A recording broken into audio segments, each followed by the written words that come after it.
5 வேளை தொழுகையின் நன்மைகள். தொழுகைக்காக நடந்து செல்வதால் தவறுகள் மன்னிக்கப்படுகின்றன, தகுதிகள் உயர்த்தப்படுகின்றன. முஸ்லீம் என்ற நபிமொழி தொகுப்பிலே 1185வது ஹதீஸாக இடம்பெறுகிறது.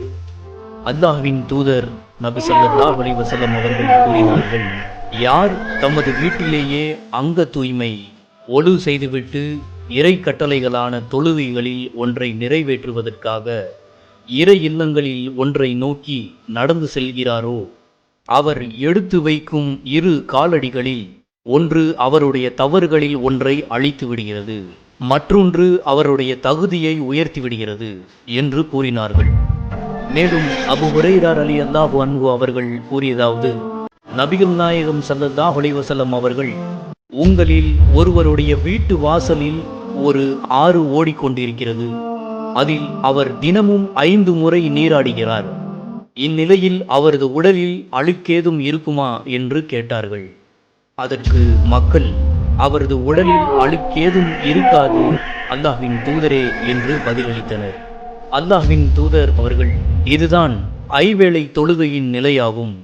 அவற்றை நிறைவேற்றுவதன் மூலம் அல்லாஹ் தவறுகளை அழிக்கிறான் என்று கூறினார்கள். மேலும் தொழுகையானது ஒருவர் பள்ளிவாசலுக்கு காலையிலோ மாலையிலோ சென்று வந்தால், அவர் ஒவ்வொரு முறை சென்று வரும்போதும் அவருக்காக அல்லாஹ் சொர்க்கத்தில் ஒரு மாளிகையை அல்லது விருந்தை தயார் செய்கிறான் என்று அல்லாஹ்வின் தூதர் நபி ஸல்லல்லாஹு அலைஹி வஸல்லம் அவர்கள் கூறுகின்றார்கள். ஆகவே ஒழு செய்வதாலும் தொழுகை தொழுவதனாலும் நாம் உடலுக்கு எண்ணற்ற நன்மைகள் ஏற்படுகின்றது. மறுமையில் நாம் வெற்றி பெறுவதற்கான எல்லா நன்மைகளையும் இந்த தொழுகையின் மூலமாகவும் ஒழு செய்வதன் மூலமாகவும் அல்லாஹ் ஏற்படுத்துகின்றான். ஆகவே அல்லாஹ்வின் நல்லடியார்களே, சகோதர சகோதரிகளே, முறையான ஒழு செய்வதனோடும் முறையான தொழுகையுடனும் நாம் அல்லாஹ்வை நெருங்குவோம். நமக்கு தேவையான அனைத்தும் அல்லாஹ்விடத்திலே கேட்போம். அதிகம் பாவ மன்னிப்பையும் தேடுவோம். அல்லாஹ் சுப்ஹானஹு வ தஆலா நமக்கு அனைத்து வளங்களையும் தந்து அருள் புரிவானாக.